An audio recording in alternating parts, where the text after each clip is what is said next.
মোৰ দুপৰীয়া মোৰ ভোক লাগিছিলে মই নিজে ৰুটি বনাই খাবলৈ লৈছিলোঁ আৰু ৰুটি বনাই কিনে মোৰ হৈ গৈছিল আৰু মই চাটনিৰ লগত আৰু চানা লগত মই আৰু ৰুটি মই আৰু দাইল লগত মই খাইছিলোঁ।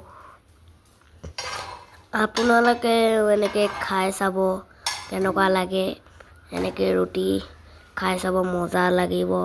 আপোনালোকেও খাই চাব আৰু বহুত মজা লাগিব।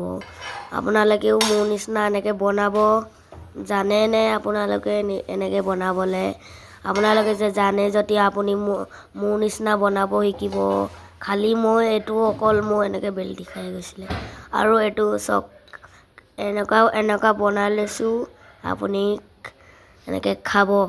এইটো ইয়াতে লাষ্ট বাই বাই।